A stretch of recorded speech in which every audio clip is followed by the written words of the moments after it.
Good morning, our fellow viewers. Good morning to each and everyone. Welcome to our program, The Morning Show. Welcome again, Toto Sani.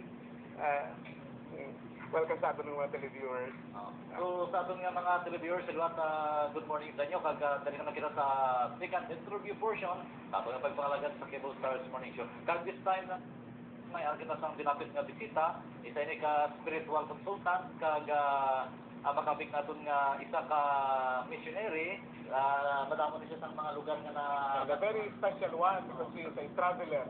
He learns a lot, he goes places, almost around the world. Traveler and writer. And basically, it's about the Sani because it's December. We talk about some mga matters, Christmas, loving people, peace, especially wishing our people kung ano ang maayos sa Christmas.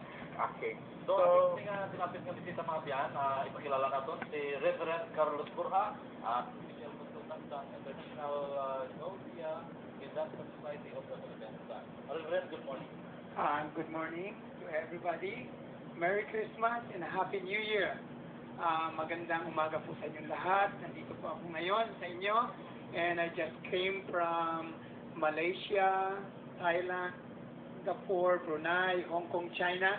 And recently I just came from Bacolod, Iloilo. So, maayong umaga sa inyong lahat. Maligaya ako na nandito ako sa inyo. Napakaganda ng inyong bayan at saka maganda ang mga tao dito. Lahat kayo ay masasaya at malalambing. Reverend Father Carlos Borja, you wear this... That's me, Reverend. Reverend, you wear this suit. Everybody knows you are a monk. Can you tell our televiewers little about yourself and your religiosity, your sector? Actually, we came from IGBS 3. Makikita niyo ako araw-araw ako na nagdidibot. Kahapon nasa Pasig. Actually, araw-araw ako nagdidibot at nagbibigay ako ng mga pamphlets ko, how to become happy. Itong life insight ko. So, kung kayo ay napuntahan ko na, at least nandito ako ngayon, binabati ko kayong lahat. Actually, itong International Gaudiya Vedanta Society of the Philippines, ito yung international organization all over the world. Actually, we have a center all over the world. Here in the Philippines, we have a center in Cebu. Here in Iloilo, wala pa po, pero maraming members. Sa Bacolod, sa Manila, sa ibang parte ng ating bansa.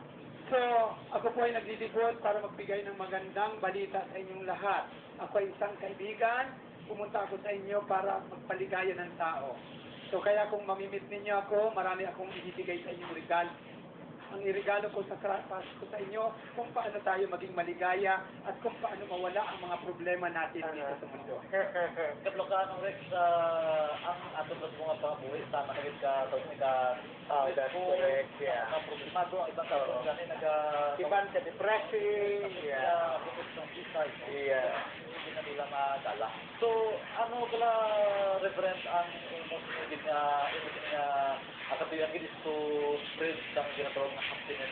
So, ano ang mga pwede mo ma-share sa mga televiewers kung paano nga maging happy ang isa ka-tao? Okay. Pumunta ako sa inyo para hindi kayo baguhin. Lahat tayo ay isang pamilya. Actually, we are all part and parcel of God.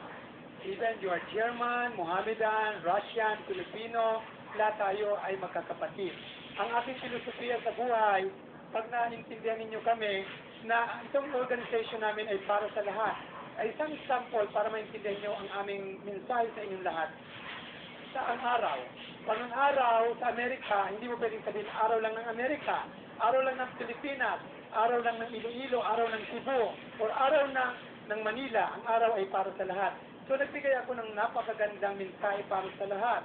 Yung aking maraming nakabasa na nito, buong Pilipinas, nalibot ko 4 na beses na ako nakalibot ng buong Pilipinas dito sa Iloilo, pang-apat ko na ito.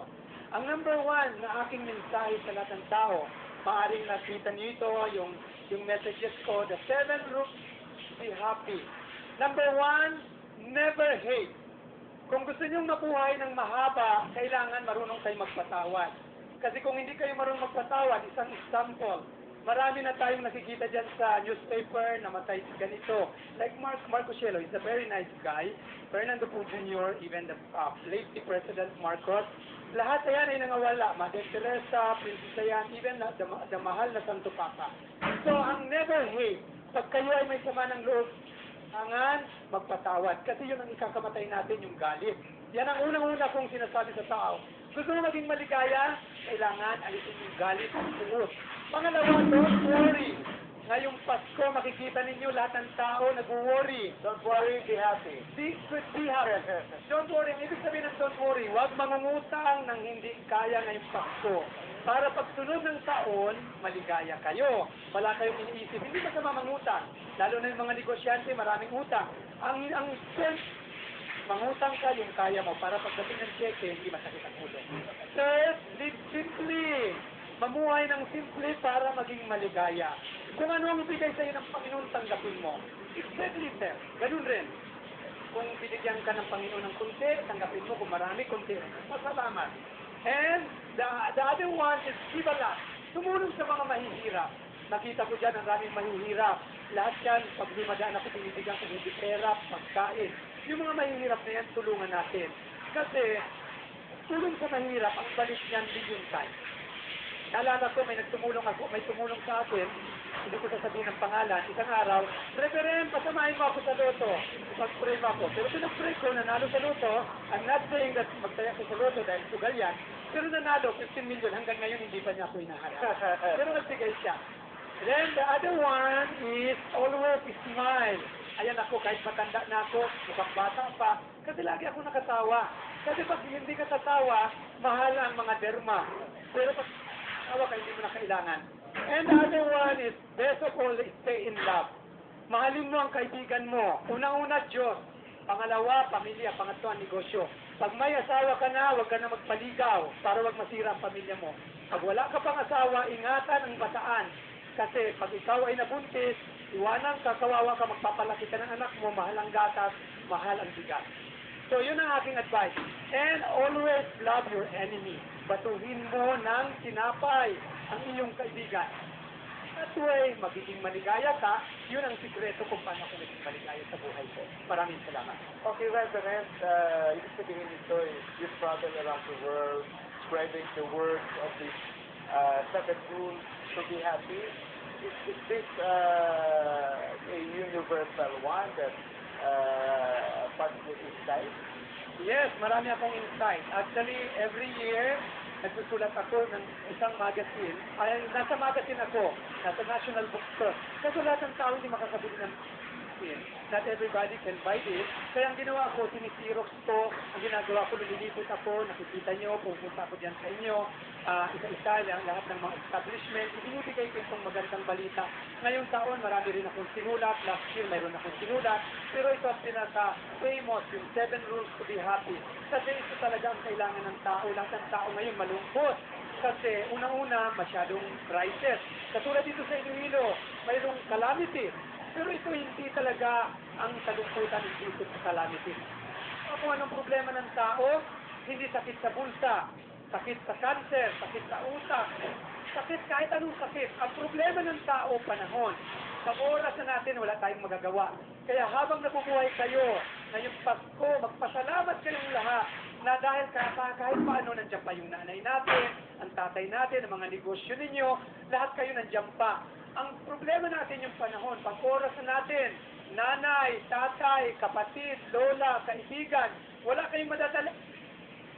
Kahit yung mga napundar ninyo, hindi nyo madadala. Kaya nga, laging magpasalamat sa Panginoon. Magiging 2009 na. Magpasalamat sa mga biyaya ng Panginoon. Bakit tayo binibigyan ng calamity? Kasi ang tao, hindi lahat ng tao. Lahat ng tao ay mayroong kanya-kanyang pananalangin. Ang tao kasi minsan nakakalimot. Pag nandiyan na yung calamities, nasabihin, lahat ng santo, Santa Maria, Santa Veronica, Santa Magdalena, lahat ng dasal darating sa kanila. Pag walang calamities, walang sa mundo, minsan, maalala lang ng Diyos pag may problema. I'm a free thinker. Lahat kayo, hindi ako pumunta dito para baguhin ang inyong relihiyon. Ako ay I was born as a Catholic, but I don't change my religion. But nadagdagan lang ang kaalaman ko tungkol sa spiritual. I doctorate my philosophy in India. To become a monk, 16 years. To become a priest, 8 to 12 years. I'm not saying that I'm great, but itong aking kaalaman, ibinabahagi ko sa lahat ng tao para hindi myself. Kung ako, dalawang klase ng monk. Ang monk na inactive at saka active. Yung mga monk sa Trappist, ang galing rin ako dyan. Ay yung mga monks na katulad namin, kami aktibo kami. We travel all over the world. Ay, ito ang aming mensahe sa lahat ng tao. Huwag tayo mag-away-away, lahat tayo anak ng Diyos. Iisa lang ang araw, lahat tayo ay pantay-pantay. We are all servant of God. We love you, everybody. Other than spreading the word, Reverend, what are the other things that usually you do? Actually, kami mga monks, kasi marak na tanong, bakit kami kalbo? Bakit hindi kami kumakain ng karne, isda, itlog? Bakit walang inom, alak, sigarilyo, walang karne, isda, itlog? Kasi ito yung aming regulative principle na ang tao dapat gawin ito. Gusto mong maging maligaya? Kailangan iwasan itong mga bisyo. Number 1, no intoxication. We don't drink wine, coffee, or drugs, even any kinds of intoxicant. Kaya ito yung mga paraan kaya tayo nagiging unhappy. Kaya magandang organization namin, na-encourage namin, kasi ang kunting lason sa katawan. Kaya inom, naninigarilyo. Pangalawa, no gambling. Wala kaming karapatan na magsugal. Alam na namin lahat. Kami mga monks, may pinapasihan kami. Ang pinapasihan namin yung 5,000 years old book, way back 5,000 years ago. Like we have the Bible, the Quran. But I studied this Sanskrit word way back 5,000 years ago. This is the Veda. Kaya ang pangalan ng aming organization, Vedanta. The other one is no illicit sex. Isip ka lang ng masama sa kapwa, kasalanan na yun para ka na rin nag-sex ng actual. We practice celibacy. And the other one is no intoxication, gambling, illicit sex, and no meat, fish, or egg. Wala kaming karapatan pumatay kahit lamok hindi kami makakagawa. Kasi kung gusto ka natin, hindi natin dapat gawain at kumenteryo. Katulad ngayong Pasko, lahat ng tao kakain ng matataba. Ngayon, ang mga patay na katawan nilalagay sa sementeryo. Pag nilagay mo sa katawan yung patay na baboy, patay na baka, patay na isda, ginawa mo sementeryo. Yan mo. Dapat huwag mong gagawin yan. Ginagawa natin basurahan at siya natin. Kaya tayo nagkakasakit. Bato-bato sa langit, huwag tamaan, huwag magagalit. Ito ay maganda. Walang nasama sa vegetarian.